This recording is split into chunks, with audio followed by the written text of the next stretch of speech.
સુરતના કાપોદ્રા વિસ્તારમાં પીવાના પાણીની સમસ્યાને લઈને સ્થાનિકોએ કોર્પોરેટર હંસાબેન ગજેરા સામે ઉગ્ર વિરોધ નોંધાવતા ઘટનાનો વિડીયો વાયરલ થયો છે।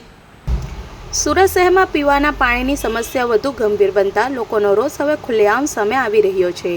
શહેરના વોર્ડ નંબર 4ના કાપોદ્રા વિસ્તારમાં લાંબા સમયથી પીવાના પાણીની સમસ્યાનો સામનો કરી રહેલા સ્થાનિકોએ કોર્પોરેટર હંસાબેન ગજેરા સામે ઉગ્ર વિરોધ નોંધાવ્યો હતો।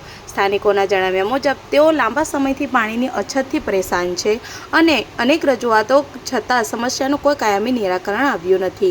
આ દરમિયાન કોર્પોરેટર હંસાબેન ગજેરાએ લોકોને શાંતિ રાખવા અપીલ કરી હતી, પરંતુ તેનાથી નારાજ રહેવાસીઓએ પાવર ઓછો કરો, ધીમેથી બોલો કહી પોતાની નારાજગી વ્યક્ત કરી હતી।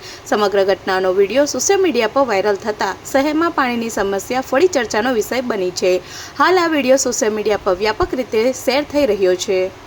પાણી વગરના છે પણ બધાને ખબર જ છે બેન, જરા શાંતિ રાખો ને। થાય છે પાવર ઓછો કરજો, ધીમેથી વાત કરજો, બરાબર। આ બધા જબ્ધાણા છે અહીંયા, તારે પાવર થાય છે, કોઈ હવારથી પાવર નહોતું કરતું। તમે આવી રીતે ઘરેથી પેલા પાણી ટેન્કર પીવાના મંગાવો, બધા પાણી પીવાના બેઠા છે એમને ભૂખા તરસા। Bureau report, Satya TV news, Surat.